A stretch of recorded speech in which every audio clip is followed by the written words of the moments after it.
بسم اللہ الرحمن الرحیم نحمدہ ونستعینہ ونسلم علی رسولہ الکریم اما بعد سبحانک لا علم لنا الا ما علمتنا انک انت العلیم الحکیم اللہم انفعنا بما علمتنا وعلمنا ما ينفعنا زدنا علما رب اشرح لی صدری ویسر لی امری واحلل عقدۃ من لسانی یفقہوا قولی۔ آج ہم نے مسئلہ تصویر اس کے متعلق کچھ چیزیں پڑھنی ہیں، کیونکہ آج کل تصویر کا مسئلہ چلتا ہے، لوگوں نے اس کو گناہ سمجھنا ہی چھوڑ دیے، حالانکہ اس کے بارے میں کتنی سخت ترین احادیث آئی ہیں۔ تصویر کی حرمت جو ہے تواتر کے ساتھ منقول ہے، جیسے قرآن کے الفاظ و معنی دونوں تواتر ہے نا۔ تواتر متواتر کے مطلب کہ اتنے لوگ بیان کریں کہ عقل بولے یہ سارے جھوٹ پہ جمع نہیں ہو سکتے، اس کو تواتر کہتے ہیں۔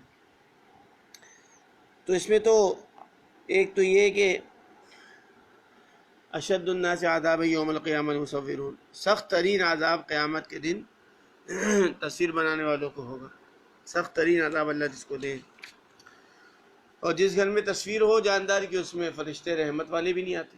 جب رحمت والے فرشتے نہیں آئیں گے تو کون آئے گا؟ شیطان ہی آئیں گے۔ تو اس کی حدیثیں تو اس بارے میں بہت زیادہ ہیں، لیکن آج کل لوگوں نے جو ہے نا اس میں بہت زیادہ تساہل کر لیا۔ کچھ دین کی بات کرنے والے بھی اب ٹی وی وغیرہ پہ آنے لگے، کہتے ہیں یہ ڈیجیٹل تصویر ہے، یہ تو وہ حرمت تصویر میں شامل نہیں ہے۔ تو آسان لفظوں میں انشاءاللہ سمجھنے کی کوشش کریں، اس کو مسئلہ تصویر بولتے ہیں۔ تصویر سے مراد جاندار کی تصویر ہے، درخت کی، پانی کی، پہاڑ کی، آسمان کی، جو جاندار نہ ہو اس کی تصویر جائز ہے۔ ٹھیک ہے جی، اس میں 3 باتیں کوشش کریں گے پڑھنے کی کہ بھائی اس کی حرام ہونے کی علت کیا ہے، کیا وجہ ہے جس کی وجہ سے اللہ نے اس کو حرام کہا ہے۔ دوسرا، بعض لوگ بولتے ہیں یہ عکس ہے، اس کو تھوڑا دیکھیں گے۔ اور تیسرا یہ کہ ٹی وی اور ڈیجیٹل تصویر وغیرہ جو ہے اس کو تبلیغ کے لیے، دین کی تبلیغ کے لیے استعمال کرنا کیسا ہے۔ تو آسان لفظوں میں یہ سمجھے کہ پرانے زمانے سے آپ علیہ السلام کے دور سے جو ہے شبیہ کی 4 قسمیں ہیں۔ ایک مورتی ہوتا ہے، مجسمہ جیسے بت وغیرہ۔ نمبر 2 تصویر جو کاغذ پہ یا دیوار پہ یا کپڑے وغیرہ پر بنائی جاتی ہے۔ تیسری عکس ہوتا ہے، عکس جیسے کسی بھی چمکدار چیز کے سامنے آپ چلے جائیں، جیسے پانی کے سامنے جائیں آپ کا عکس آ جائے گا۔ ٹھیک ہے جی، کبھی کبھی انسان کو اپنے دوسرے کی آنکھ دیکھتا ہے قریب سے، اس میں اپنا عکس نظر آتا ہے۔ اور نمبر 4 ظل سایہ جیسے سورج کی روشنی پڑتی ہے تو سایہ آ جاتا ہے، جیسے عام طور پر آج کل بجلی وغیرہ ہوتی ہے تو سایہ آتا ہے۔ تو یہ 4 قسمیں ہیں، ان کو کہتے ہیں، ان 4 کو کہتے ہیں اقسام اربعہ منسوسہ۔ یہ 4 قسمیں ہیں، منسوس ہیں، نص میں، حدیث میں ان کا حکم وارد ہے۔ یعنی جو مورتی مجسمہ ہے اور یہ تصویر ہے، یہ تو بالکل حرام ہے سب کے نزدیک۔ ٹھیک ہے جی، یہ عکس اور ظل ہے، یہ حلال ہے، یہ جائز ہے، اس میں کسی کا اختلاف نہیں ہے۔ جو پرانے زمانے سے چلی آ رہی ہیں، اس میں مورتی ہو، مجسمہ وغیرہ ہو، بت وغیرہ جس کو، یہ بالکل حرام ہے۔ جو تصویر کاغذ پر، دیوار پر، یا آج کل جو پرنٹ بھی بولتے ہیں اس کو بھی، جو ڈیجیٹل تصویر کو جائز بولتے ہیں، وہ پرنٹ کو وہ بھی حرام کہتے ہیں، اس میں کسی کا اختلاف نہیں۔ جو اخباروں میں چھپتی ہے، کتابوں میں چھپتی ہے، جس کا آپ پرنٹ نکال لیں، یہ سب کے نزدیک حرام ہے۔ پھر 2 یہ جو عکس ہے، جو کسی چمکدار چیز کے سامنے کھڑے ہونے سے آ جائے گا، یہ جائز ہے، حلال ہے۔ اور ظل اور سایہ جائز ہے، حلال۔ ان کو بولتے ہیں اقسام اربع منسوسہ، 4 ایسی قسمیں جو جن کا حکم نص میں موجود ہے۔ تو 2 حرام ہیں اور 2 جائز ہیں۔ ٹھیک ہے، اب آج کل بعض لوگ بولتے ہیں کہ نئی قسم آ گئی، نہیں، 5ویں قسم آ گئی۔ جس کو آج کل ڈیجیٹل کہا جاتا ہے، ڈیجیٹل تصویر، یہ کہتے ہیں پانچویں کوئی قسم آ گئی، اور یہ جائز ہے، اس کا حکم ان چار میں موجود نہیں ہے، تو یہ جائز ہے۔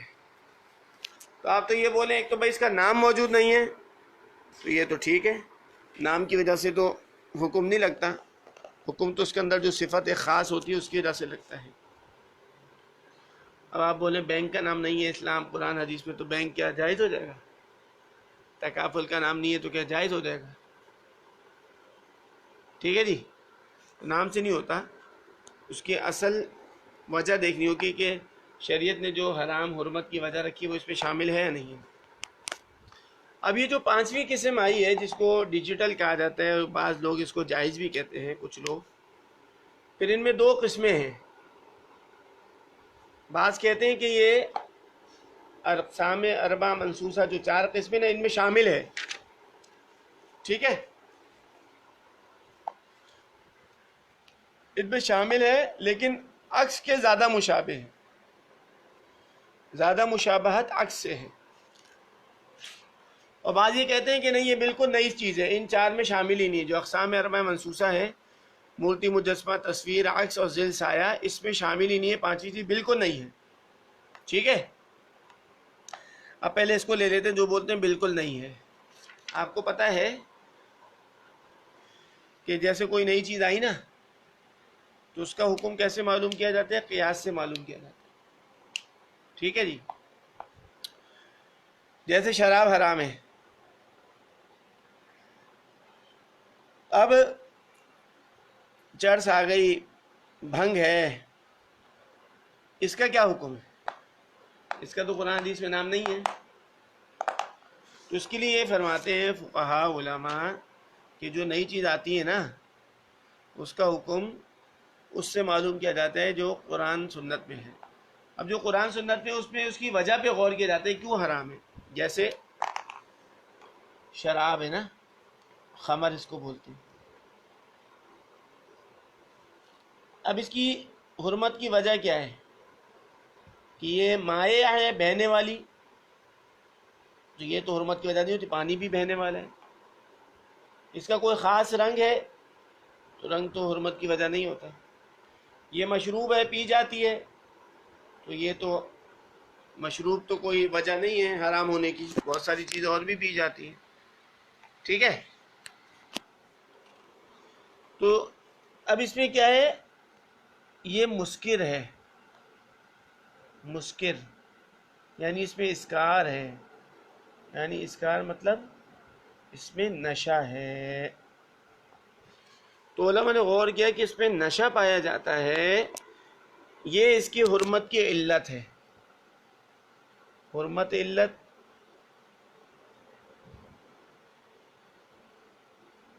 حرمت کیا ہوئی اس کی؟ یہ ہوئی کہ اس میں نشہ پایا جاتا ہے، مسکر ہے، یہ اسکار پیدا کرتی ہے۔ تو اب علماء نے فرمایا جس چیز میں بھی نشہ ہوگا اس میں یہ شراب کا جو حکم ہے یعنی حرام ہونے کا یہ اس کی طرف آ جائے گا۔ تو اگرچہ افیون ہے، چرس ہے، بھنگ وغیرہ ہے، یہ شراب کی تعریف میں داخل نہیں ہے، شراب کی کوئی قسم نہیں ہے، شراب کا کوئی فرد نہیں ہے، بالکل الگ چیز ہے، لیکن علت ایک ہے کہ شراب بھی کیوں حرام ہے؟ کیونکہ اس میں نشہ ہوتا ہے، مسکر ہے، اسکار ہے، نشہ، اور یہ چیز بھی نشہ والی ہے، تو اس لیے جو شراب کا حکم تھا حرمت حرام ہونا وہ ان میں لگ جائے گا، ٹھیک ہے جی۔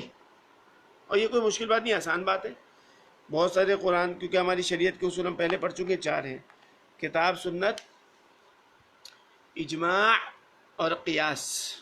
قیاس یہ ہوتا ہے کوئی ایسا نیا حکم جس کا صراحتاً قرآن حدیث میں ذکر نہ ہو تو اس کو ثابت کیا جاتا ہے، ٹھیک ہے جی۔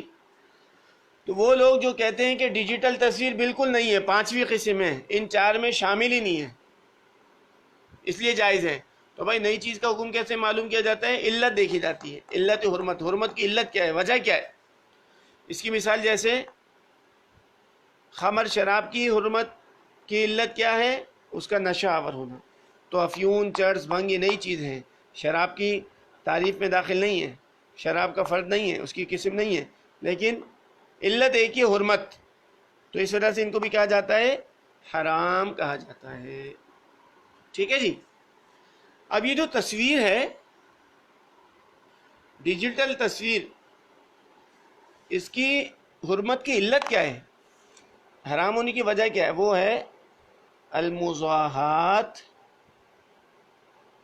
لخلق اللہ. المضاحات لخلق اللہ، یہ اس کی حرام ہونے کی وجہ ہے، علت ہے. المضاحات لخلق اللہ، المضاحات لخلق اللہ، یعنی اپنے اختیار و صنعت، صنعت یعنی فعل سے اللہ کی صفت تخلیق میں نقالی کرنا. بس اللہ کو یہ پسند نہیں ہے، کیونکہ مصور صورتیں بنانے والا کون ہے؟ اللہ ہے. تو اللہ کو یہ پسند نہیں کہ کوئی انسان جاندار کی صورتیں بنائے. اس لیے جو تصویر بنانے والے ہیں ان کو قیامت کے دن کہا جائے گا تم نے بنایا تھا نا، تم نے بنایا تھا، اب اس میں جو ہے روح پیدا کرو، اس میں روح ڈالو، زندگی بخشو ان کو. وہ نہیں کر سکیں گے اور عذاب کا ذریعہ ہوگا. اور جتنی انسان نے تصویریں بنائی ہیں اللہ تعالیٰ سب کو روح دے گا، جان دے گا، اور وہ اس کو جہنم میں اور عذاب دیں گی. ایک تو جہنم کا عذاب ایسی سخت ہوگا، پھر جو اس نے تصویریں بنائی ہیں ان کی وجہ سے اور سخت عذاب ہوگا. تو علت حرمت آپ کو پتہ چل گیا، المضاحات لخلق اللہ، کہ تصویر کی حرام ہونے کی وجہ کیا ہے؟ المضاحات لخلق اللہ، یعنی اپنے اختیار و صنعت سے، اپنے فعل سے اللہ تعالیٰ کی صفت تخلیق میں نقالی کرنا. تو جیسے مورتی وغیرہ انسان بناتا ہے نا، مٹی لی اس سے بنایا. تصویر جو پرانے زمانے میں دیوار پہ بنتی ہے، کاغذ پہ بنتی تھی، کپڑے وغیرہ پہ بنتی تھی، انسان کے عمل سے بنتی تھی نا. تو جو آج کل ڈیجیٹل تصویریں بھائی خود بخود بنتی ہیں، انسان کے اختیار سے بنتی ہے. کیمرہ خود بخود بنا ہے یا انسان نے بنایا ہے؟ پھر وہ کیمرہ جو چلتا ہے، استعمال ہوتا ہے، خود بخود ہوتا ہے، انسان کے چلانے سے، بٹن دبانے سے ہوتا ہے. پھر جو اس میں وہ تصویر انسان کھینچتا ہے، پھر اس کو محفوظ کرتا ہے، اس کو آگے بھیجتا ہے، مٹا دیتا ہے، یہ سارے خود بخود ہوتے ہیں، انسان کے اختیار سے ہوتے ہیں. تو یہ ساری چیزیں جو ہے انسان کے اختیار سے ہوتی ہیں. ٹھیک ہے جی. تو جیسے ان چیزوں میں مورتی، مجسمہ، تصویر وغیرہ اس وجہ سے حرام ہے کہ اس میں یہ علت پائی جاتی ہے، المضاحات لخلق اللہ، اپنے اختیار و صنعت، اپنے فعل سے اللہ کی صفت تخلیق میں نقالی کرنا. اسی طرح جو ڈیجیٹل تصویر ہے اس میں بھی یہی پائی جاتی ہے کہ بھائی کیمرہ خود بخود نہیں چلتا، خود بخود نہیں کھینچتا، بلکہ انسان جو ہے اپنی مرضی سے اس کو چلاتا ہے. اور ایک بات اور سمجھے، آپ نے سنا ہوگا کہ یہ 4 فقہی مسالک مذاہب کہلاتے ہیں، حنفی، شافعی، مالکی اور حنبلی. ان میں کچھ اختلاف بھی ہوتا ہے، لیکن جو تصویر کی جو حرام ہونے کی علت ہے نا، اس میں کسی کا اختلاف نہیں ہے، سب کے نزدیک متفق علیہ ہے. یعنی چاروں فقہ، چاروں امام، چاروں ائمہ اس کے حرام ہونے پر اس کی علت یہ ہے مضاحات لخلق اللہ، اس پر متفق ہے، کسی کا اختلاف نہیں ہے. تو جب یہ سارے ائمہ کسی مسئلے پر جمع ہو جائیں تو وہی بات حق ہوتی ہے، اس کے خلاف حق نہیں ہو سکتا. تو یہ چاروں کے چاروں کیا ہیں؟ اس میں متفق ہیں. ٹھیک ہے. تو اس کی حرمت کی علت کیا ہے؟ مضاحات لخلق اللہ، کہ اپنے اختیار سے، صنعت سے انسان جو ہے اللہ کی صفت تخلیق میں نقالی کرے. ٹھیک ہے جی. تو جو لوگ یہ کہتے ہیں کہ بھائی یہ نئی قسم ہے بالکل، اسی لیے اس کا حکم نہیں ہے، تو اس کے لیے ہم نے بتا دیا کہ حکم کیسے معلوم کیا جاتا ہے؟ قیاس سے. ٹھیک ہے. اب بعض لوگ یہ بولتے ہیں کہ بھائی یہ ان چاروں میں سے داخل ہے. یہ جو ڈیجیٹل تصویر آئی ہے یہ ان چار جو اقسام اربع منصوصہ ہے نا، جو چار قسمیں ہیں انہی میں شامل ہے.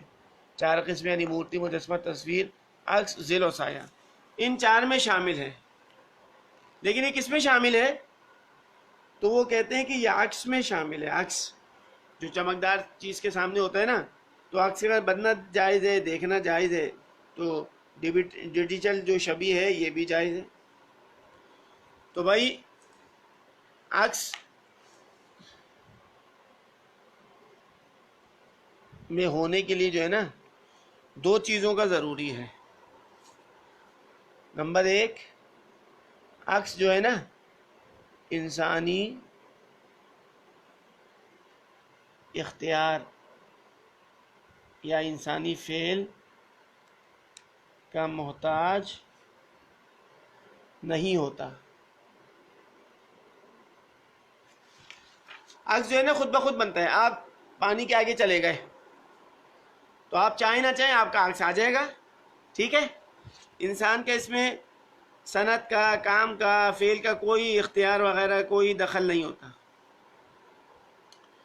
اسی طرح آپ کسی آنکھ میں دیکھیں کری جا کہ آپ کا عکس ہے. کسی بھی کوئی چمکدار چیز ہو، آئینے میں آپ سامنے کھڑے ہو جائیں آپ کا جو ہے وہ عکس نظر آئے گا، چاہے آپ چاہیں نہ چاہیں. آپ ہاتھ ہلائیں گے وہ بھی ہاتھ ہلائے گا، آپ جو ہے منہ بنائیں گے وہ بھی منہ بنائے گا. تو ذل عکس جو اصل ہے وہ چاہے نہ چاہے اس کا عکس اس کے اختیار، فعل، کام کے بغیر ظاہر ہو جاتا ہے. اور اس تصویر میں ایسا ہے بھائی یہ خود بخود بنتی ہے، انسان اپنے اختیار سے بناتا ہے. ٹھیک ہے جی. اس لیے جو ہماری اسلامی کتابیں اس میں جو اس کا لفظ استعمال کیا ہے، جو فعل استعمال کیا ہے، وہ فعل لازم استعمال کیا ہے. انطباع، تنطبع، لازمی فعل ہے کہ خود بخود ہو جاتی ہے، خود بخود یہ نقش ہو جاتا ہے. ٹھیک ہے. تو ایک تو یہ اس وجہ سے اس کو عکس میں داخل کرنا غلطی ہے، درست نہیں ہے. دوسرا یہ کہ عکس جو ہوتا ہے نا، عکس اپنے ذل عکس مطلب وہ جو اصل آدمی ہوتا ہے نا، یعنی اپنے اصل کے تابع ہوتے ہیں.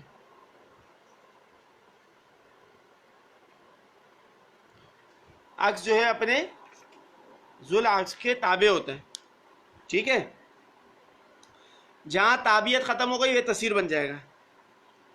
اب آپ دیکھیں، آپ شیشے کے سامنے جتنی دیر کھڑے رہیں آپ کا عکس آئے گا، آپ ہٹیں گے تو عکس ختم. اب پانی کے آگے کھڑے رہیں، جتنی دیر کھڑے رہیں گے آپ کا عکس جو ہے آ جائے گا، اور جب آپ ہٹیں گے ختم ہو جائے گا.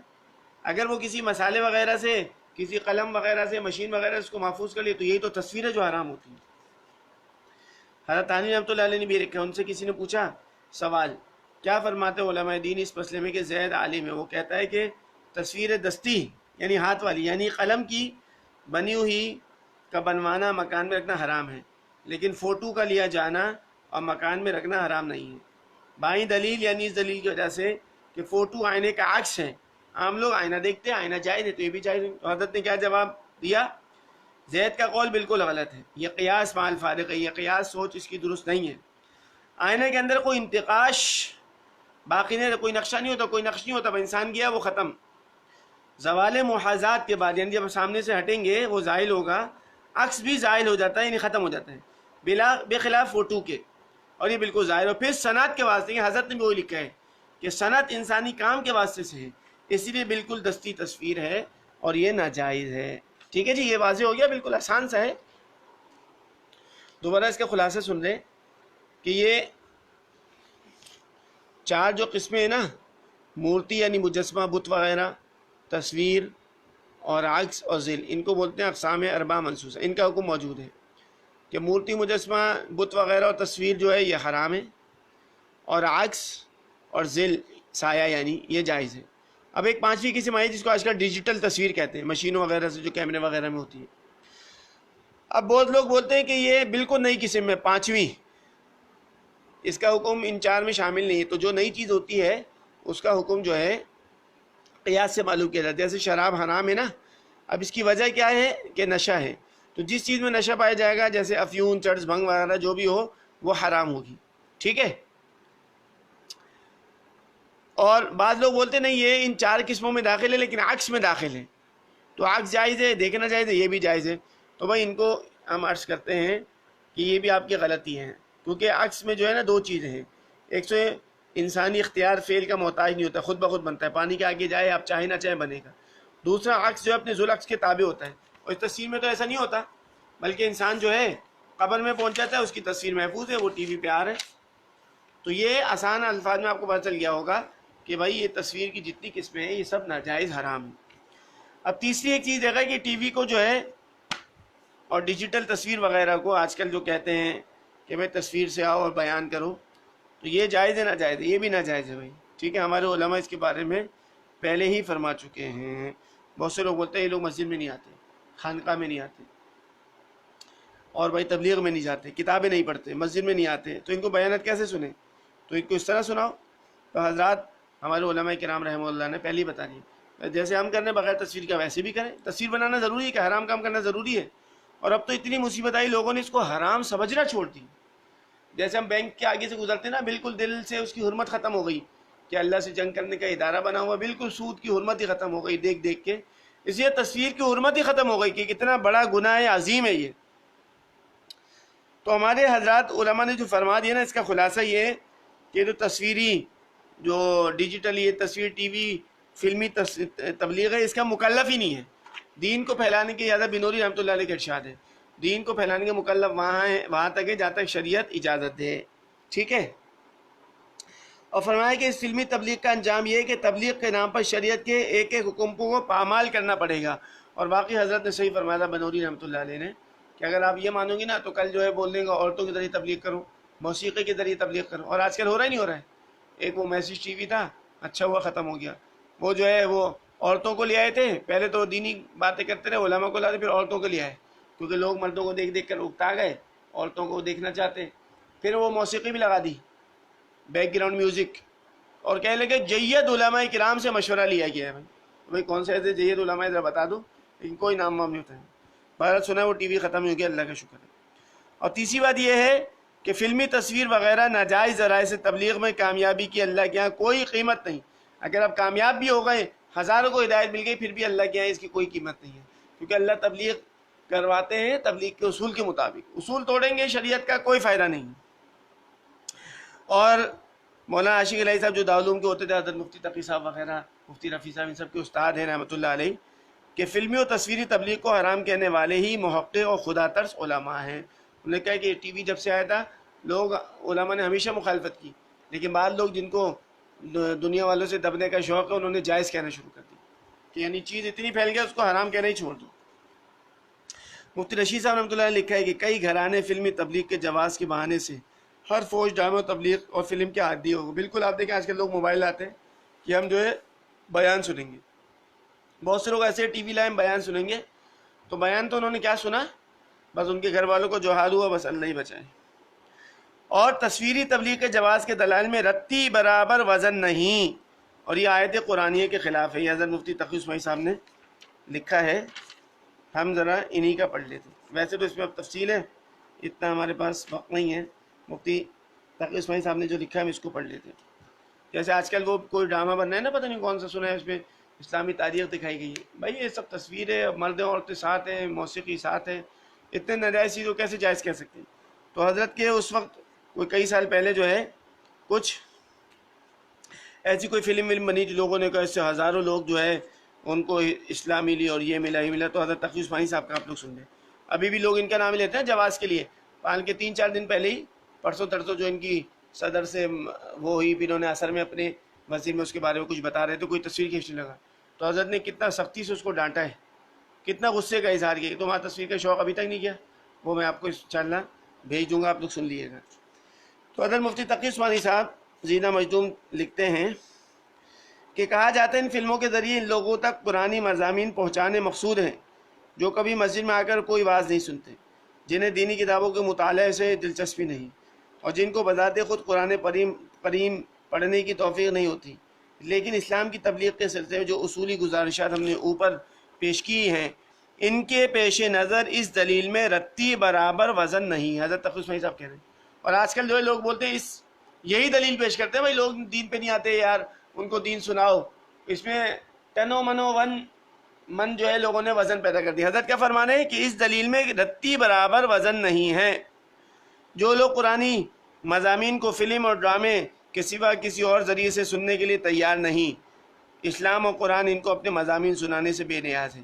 اور جن لوگوں کے حلق سے دین کی کوئی بات اس وقت تک نہ اترے جب تک ایک رنگین فلم کی شکل میں پیش نہ کی جائے. فلم کا مطلب تصویر ہوتا ہے، ٹھیک ہے، متحرک تصویر. ایسے لوگوں کو قرآن سے کبھی کوئی ہدایت نصیب نہیں ہو سکتی. قرآن کریم نے اپنی پہلی آیت میں ارشاد فرما دیا ذالک الکتاب لا ریب فیہ ھدی للمتقین، اس کتاب میں کوئی شک نہیں ہے اور یہ ان لوگوں کے لیے ہدایت ہے جو اللہ سے ڈرتے ہیں. لہذا جن لوگوں میں حق کی کوئی طلب یا تلاش نہ ہو اور جو کھیل تماشے کے بغیر دین کی کوئی بات سننے کے لیے تیار نہ ہو، آپ ان کے سامنے ایسی ہزار فلموں کے ذریعے تمام قرآنی مضامین بیان کر دیجئے. انہیں اس سے وہ ہدایت رتی برابر بھی حاصل نہ ہوگی جو قرآن کریم کا اصل مقصد اور اس کو حقیقتاً مطلوب ہے. جن لوگوں کے دل میں از خود حق تک پہنچنے کی کوئی ادنا تڑپ نہیں ہے اور جو حق تک پہنچنے کے حقیقی راستوں سے اپنے آپ کو نہ صرف مستغنی و بے نیاز سمجھتے ہیں بلکہ ان سے نفرت اور اعزاز کا معاملہ کرتے ہیں، ان کے لیے خود قرآن کریم کا ارشاد ہے سورہ عبس میں اما من استغنی فانت لہ تصدی وما علیک الا یزکا. ترجمہ، رہے وہ لوگ جو حق سے مستغنی ہیں تو آپ ان کے پیچھے پڑتے ہیں، حالانکہ اگر وہ دین حق قبول کر کے پاک نہ ہوں تو آپ پر اس کی کوئی ذمہ داری نہیں. ایسے لوگوں کے بارے میں یہ خیال کرنا کہ دین کو ان کی خواہشات کے سانچے میں ڈھال کر پیش کرنے سے ان کی اصلاح ہو جائے گی، انتہا درجے کی خام خیالی کے سوا کچھ نہیں ہے. یہ حضرت کا مضمون ہے، اصلاح معاشرہ کتاب ہے، اس میں مضمون ہے قصص القرآن کی فلم بندی، صفحہ 150 سے 153. دیکھیں حضرت نے خود لکھا ہے کہ رتی برابر وزن نہیں، اور یہ دلیل جو ہے قرآن کی آیات کے خلاف ہے، لیکن آج گویا وہ آیتیں منسوخ ہو گئیں اور یہی دلیل عین قرآن کے مطابق ہو گئی. اس میں ٹنو منو ون وزنی آ گیا. ٹھیک ہے جی، تو یہ ہم نے خلاصہ آپ کے سامنے تصویر کا پیش کر دیا. تو جتنی بھی قسم کی تصویریں ہیں وہ سب حرام ہے، چاہے وہ ڈیجیٹل ہوں، چاہے ٹی وی پہ ہوں، چاہے لائیو ہوں، چاہے ریکارڈ پروگرام ہوں. تو بھائی ان سے خود بھی بچو اور اپنے جاننے والوں کو بچاؤ. ان سے نہ کوئی دین پھیلا ہے نہ دین پھیلتا ہے. باتیں تو آ جائیں گی، عمل صفر آئے گا. کوئی آپ نے نمازی دیکھا بھائی ٹی وی دیکھ کر نمازی بن گیا ہو؟ کچھ بھی نہیں ہوتا. اس لیے اس سے بچنا چاہیے. اللہ ہمیں گناہوں سے بچنے کی، گناہ کو گناہ سمجھنے کی، اس سے بچنے کی توفیق نصیب فرما. آخر دعوان الحمد للہ رب العالمین. یہ آخر میں احسن بھائی نے پوچھا کہ سگریٹ کا کیا حکم ہے. سگریٹ جو ہے مکروہ لکھا ہے علماء نے، مکروہ ہے، بالکل حرام تو نہیں کہتے لیکن بال مکروہ ہے، بچنے کی چیز ہے. اس پہ کئی گناہ کا مجموعہ آ جاتا ہے. سبحان ربک رب العزت عما یصفون وسلام علیہ.